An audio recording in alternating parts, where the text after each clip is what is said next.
Hello મિત્રો, કેમ છો તમે બધા? આઈ હોપ તમે બધા મજામાં હશો. તો આજની આપણી રેસીપી છે વધેલા ભાતમાંથી આપણે બંડોસા બનાવીશું. તેના માટેના ઇન્ગ્રેડિયન્ટ જોઈ લઈએ. તો આપણે સવારે ભાત બનાવેલા હતા તે અત્યારે ઠંડા થઈ ગયા છે. મીઠું નાખી અને તેલ નાખી મેં આને બાફી લીધેલા છે.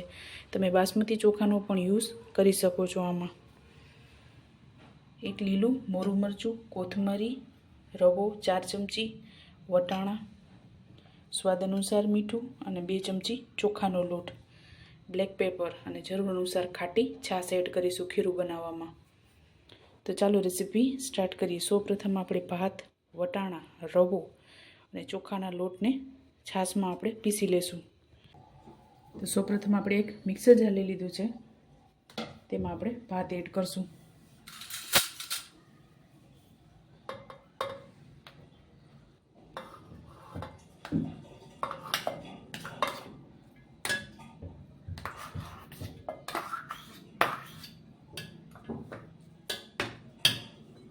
ત્યારબાદ ચોખાનો લોટ 2 ચમચી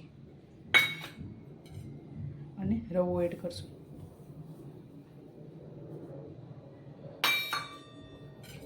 ત્યારબાદ વટાણા, આપણે વટાણા કાચા જ લીધેલા છે. સ્વાદ અનુસાર મીઠું એડ કરશું.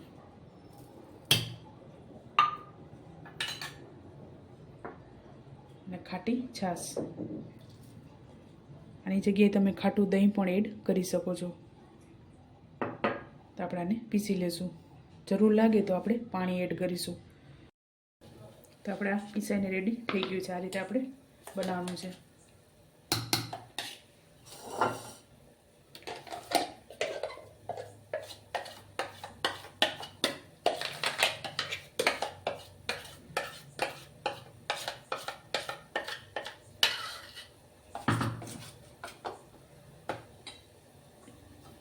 સૌપ્રથમ કોથમરી એડ કરશું.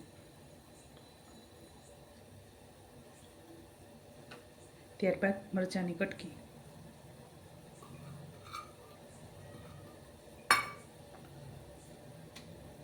અને બ્લેક પેપર.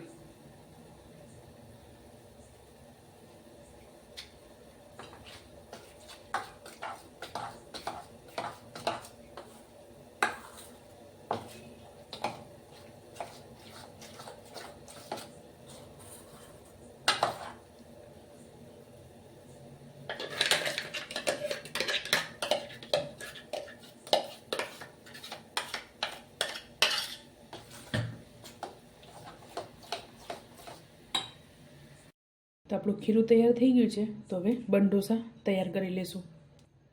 તો અહીંયા મેં 2 ચમચી જેટલું તેલ એડ કરેલું છે. આની જગ્યાએ તમે ઘી પણ એડ કરી શકો છો. તો આપણું તેલ ગરમ થઈ ગયું છે. સૌપ્રથમ જીરું એડ કરશું.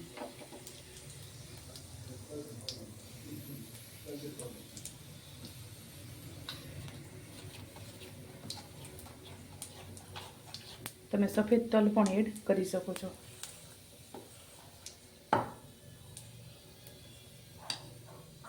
ત્યારબાદ ખીરું એડ કરશું.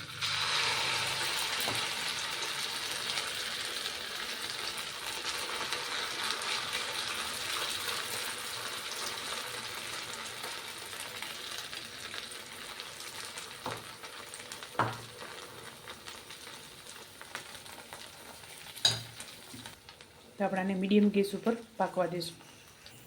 તો આપણે એક સાઈડ પાકી ગયું છે, તો આને ટર્ન કરી લઈશું.